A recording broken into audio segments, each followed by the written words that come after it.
Les amis, j'espère que vous allez bien. Je vous retrouve aujourd'hui pour vous présenter un petit accessoire, un petit upgrade qui permet d'accentuer un petit peu plus l'immersion en jeu. Vous le savez, j'ai tendance à vous partager pas mal de contenu en triple screen, en POV avec la GoPro. Et puis de temps en temps, quand je regarde les retours caméra, je me dis, il manque un petit truc, puisqu'il faut savoir que j'avais un éclairage fixe au-dessus de moi en 5600K, donc je roule en journée ou en nuit, ensoleillé ou nuageux. L'éclairage ne bougeait pas. Et pour pallier à ce problème-là, j'ai ajouté tout simplement deux lights Philips HUE Play, donc qui sont vendus par paire. Vous pouvez aussi le trouver à l'unité. Alors rien d'extraordinaire, hein, ça existe depuis belle lurette, hein, comme l'Ambilight sur les téléviseurs Philips. Il y a déjà pas mal d'années en arrière. Là, l'idée, c'était vraiment de synchroniser l'éclairage avec ce qui se passe sur l'écran. Vous installez cette application-là et ensuite vous cliquez sur démarrer la synchronisation de la lumière. Donc ça va justement venir synchroniser ce qui se passe sur l'écran à travers cet éclairage-là. Donc dès que je roule en nuit, je serai dans le noir total. Et si je passe à côté de lampadaires, d'ampoules sur les côtés, on va avoir justement cette oscillation d'éclairage directement à l'intérieur de la pièce. Donc au niveau de la POV, je pense que ça va être un vrai plus. J'ai déjà essayé sur Assetto Corsa Competition, sur Monza, à un lever de soleil. Franchement, c'est vraiment pas mal. Après, ça demande un petit peu de réglage parce qu'il y a une zone justement qui doit être déterminée pour pouvoir gérer justement la commande de réponse directement sur l'écran. Je vous invite à regarder, il y a pas mal de tutos sur internet qui expliquent comment faire. Mais en tout cas, en termes d'immersion, c'est un vrai plus et je vais vous partager tout ça en game à travers la GoPro. Let's go!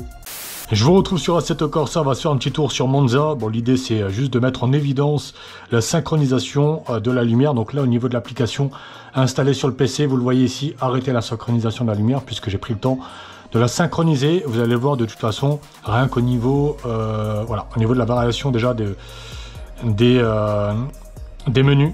Là, on est sur quelque chose de froid. Vous voyez un petit peu le dégradé de lumière. Progressivement, là, on est sur quelque chose de plus chaud, dû à la lumière de la BM. Vous voyez un petit peu la synchronisation, comment elle a tendance à réagir.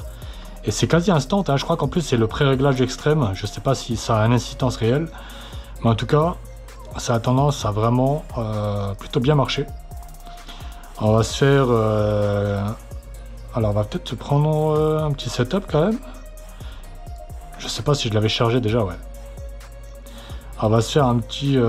Alors déjà là, rien qu'au niveau de la variation des menus, c'est plutôt pas mal. Et pareil justement avec la configuration de métaux et d'horaire. Là vous pouvez voir par exemple, là on est sur une zone d'ombre. Mais dès qu'on passe sur quelque chose de plus éclairé, on peut voir que sur le bras, la lumière a tendance à varier. Donc c'est vraiment pas mal.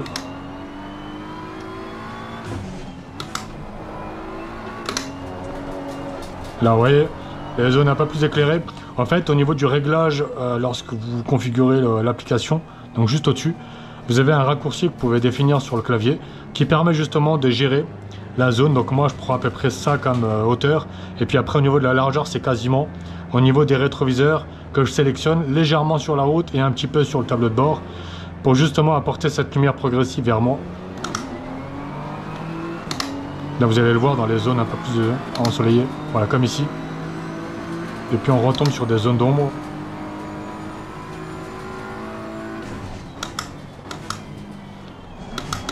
Forcément j'avais moins de vitesse pour pouvoir freiner à 150.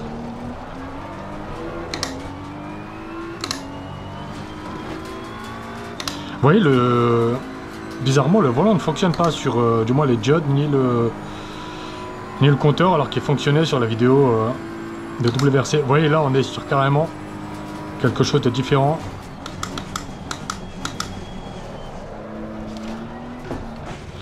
Ouh, comment je l'ai attaqué là.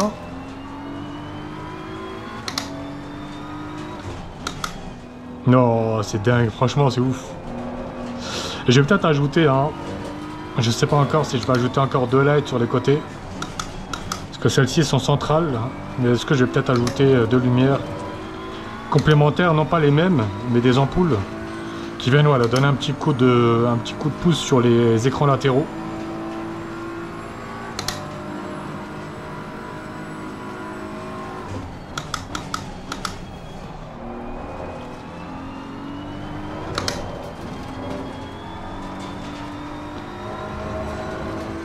Ouais, c'est pas mal, franchement c'est vraiment pas mal. J'espère que le rendu va être bon.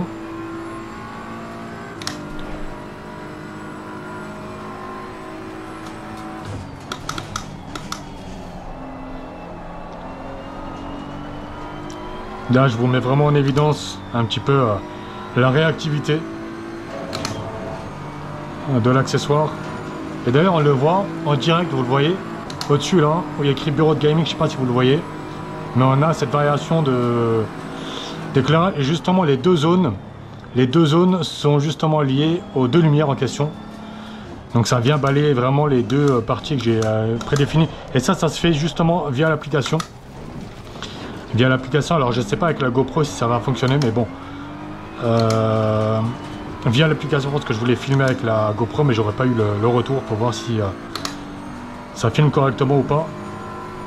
Mais en tout cas, via l'application, vous pouvez aussi gérer la position de la lumière, la hauteur.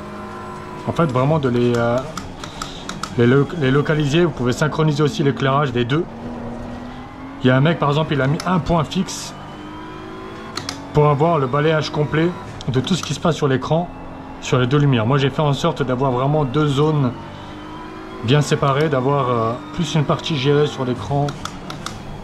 La première moitié, du moins si vous splittez en deux le triple screen, genre cette partie-là est gérée par la lumière de gauche et la partie là est gérée par la lumière de droite. Lui, ce qu'il a fait, c'est qu'il a mis l'ensemble et que les deux lumières aient exactement la même réactivité. C'est pour ça que c'est aussi bon peut-être d'avoir des lumières sur les côtés pour venir apporter un petit plus, on va dire, sur les écrans latéraux, surtout quand on a un widescreen comme le mien, où on est complètement perdu. Ça nécessite d'avoir un éclairage en conséquence. Mais j'ai hâte de voir un petit peu ce que ça donne au montage. Parce que là, ça va être un premier test de vidéo avec ce type d'éclairage. Et puis après, évidemment, je remettrai ma caméra derrière. Parce que c'est un petit Lumix GH6 que j'avais récupéré il y a quelques mois. Je sais pas en combien je tourne. C'est vrai qu'on va essayer de se faire un petit hot lap.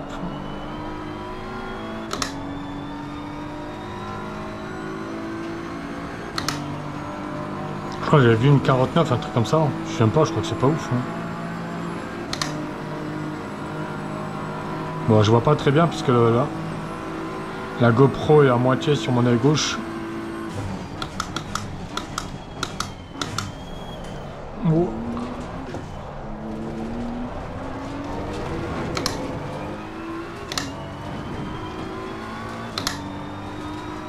Je sais pas avec l'éclairage.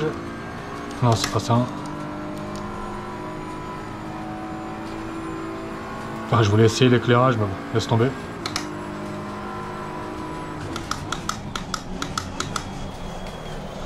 Oh, je me suis foiré.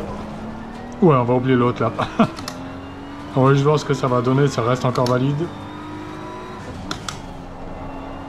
Je vous jure que là, je regarde que de l'œil droit, en mode pirate.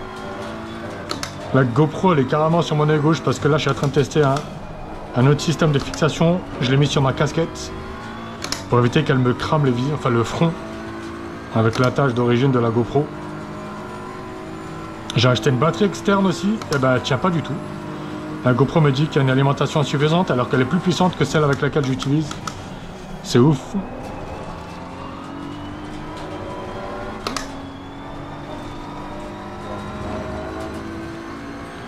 C'est vraiment pas mal. Hein. J'attaque un bourrin. Après Monza, c'est pas non plus le circuit le plus compliqué.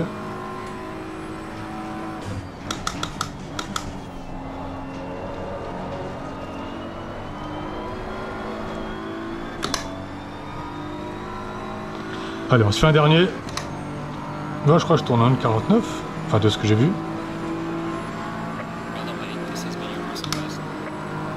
Ah bah 1,49, tiens. On va essayer de l'améliorer parce qu'on a quand même fait de la merde.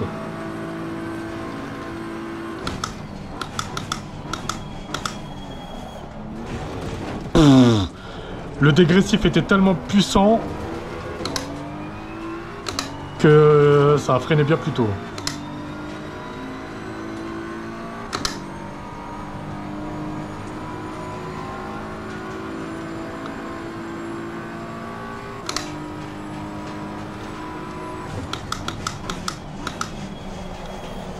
Ouais, le fait que mon œil droit fasse le taf tout seul, c'est parti. Moi, je vais essayer de lever un peu la tête. Voilà.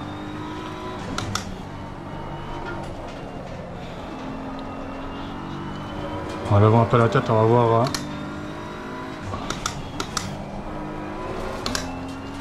Faut vraiment que je trouve un moyen de mettre la GoPro, genre juste là, qu'elle me crame pas le visage et puis que j'ai pas besoin de baisser un peu la tête pour avoir vraiment uniquement le triple screen pour pas voir ce qui se passe au-dessus.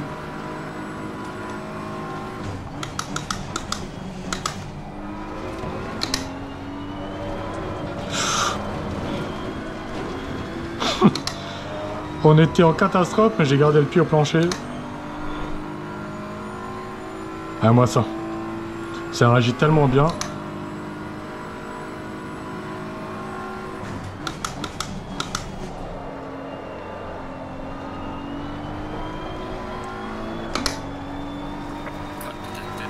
Pas grave. On se tente le dernier si on se plante pas, sinon on arrête là.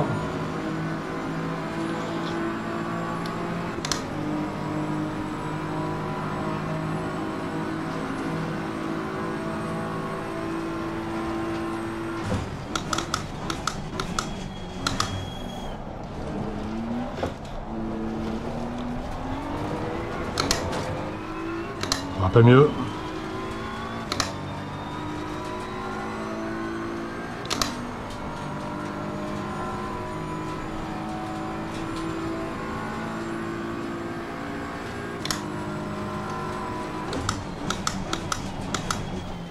Ah putain, bah dès qu'on lève la tête, on freine trop tôt. Ah, et la saucisse que je me tape encore là.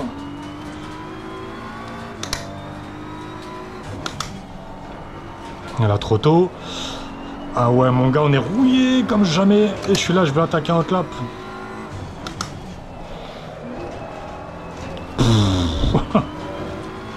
Bon, on va juste l'améliorer, puis après on s'arrêtera là.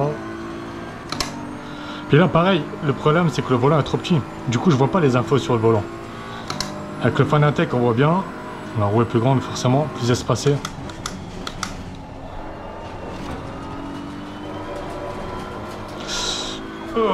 Oh, c'est foiré. Oh, on est dans le rouge. Je pensais qu'on était dans le vert, tu parles. Bon ben voilà pour cette découverte, pour cette petite présentation de cet accessoire là. Honnêtement, pour ceux qui ont du triple screen et qui partagent du contenu, pour ceux qui regardent c'est pas mal. Mais même pour vous, cette ambiance de lumière qui vient donner progressivement, on va dire une extension de l'image, c'est vraiment pas mal. N'hésitez pas à partager pour ceux qui ont déjà ce type d'accessoire et éventuellement de faire un retour sur le rendu de la vidéo avec la GoPro. Vous avez l'espace commentaire pour vous exprimer. Moi, je vous souhaite de passer une excellente journée, une excellente soirée. Prenez soin de vous. Et on se dit à très bientôt. Ciao, ciao tout le monde.